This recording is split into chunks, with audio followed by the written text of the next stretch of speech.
Bonjour à tous. Aujourd'hui débutait le Tour d'Italie par un prologue de 8,3 km.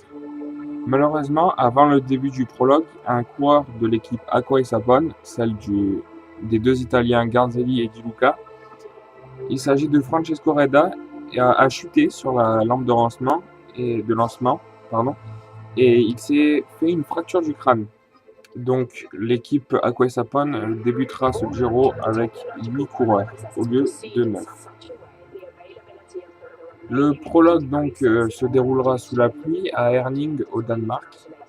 Les favoris du jour sont Geraint Thomas, Lieuw Westra, Kessiakoff, Zabriskie. Et attention, au niveau des favoris pour la victoire finale, nous pourrions avoir De Gendt et Ejdsdal qui pourraient se classer parmi les meilleurs. Au tout début du prologue, un coureur suisse de la BMC marquera un premier temps qui durera quelque peu. Il s'agit de Michael Scher. Il sera vite rejoint et dépassé par Geraint Thomas et Lieuw Westra. Alex Rasmussen se classera troisième et le classement ne bougera plus jusqu'à la fin. Donc il s'agira de Geraint Thomas en première position, Lieuw Westra, le coureur de la Vacances Soleil, en deuxième. Westra qui, depuis le début de la saison, nous a montré des belles choses sur les prologues. Donc c'est pas étonnant de le voir à cette place-là. Alex Rasmussen, donc troisième. Au niveau des favoris, il faut noter la contre-performance quand même d'Alejandro Valverde qui terminera dernier des gros favoris. 126e à 51 secondes de Thomas.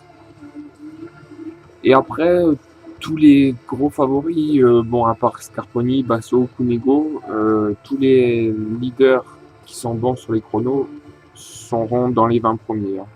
On aura donc Ejdsdal, le moins bien classé d'entre eux, qui se classera 19e, mais à 20 secondes, ce qui n'est pas préjudiciable pour la suite du Giro. Ensuite, il y a Chris Froome qui tarde quand même à retrouver une bonne forme, qui se classe 17e à 19 secondes. Ensuite, nous avons Vincenzo Nibali qui aura pris des risques aujourd'hui, dans les virages surtout.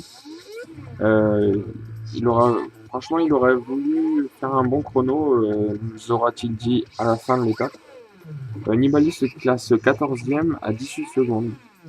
Ensuite, Thomas De Gendt qui termine 11e à 17 secondes. Et lui qui avait fait, on pensait avant le premier passage intermédiaire qu'il faisait un grand chrono, mais pour finir, il aura fait 10e au passage intermédiaire, puis 11e à l'arrivée, à 17 secondes donc de Geraint Thomas. Ensuite, nous avons Robert Esink, le meilleur d'entre eux, qui termine 10e à 17 secondes. Du côté de la Saxo Bank, nous avons Chris Anker Sorensen qui termine 134e à 54 secondes, Daniel Navarro 124e à 51 secondes, et le meilleur coureur de l'équipe Saxo Bank se nomme Luc Roberts, il termine 27e à 26 secondes.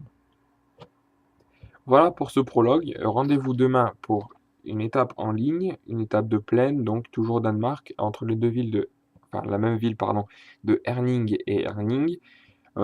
Alessandro Petacchi qui a une bonne forme en ce moment, les Crader aussi qui sont pas mal, seront les favoris. Attention quand même à Juan Roserido qui dernièrement nous aura montré quelques belles choses au niveau du sprint. À demain.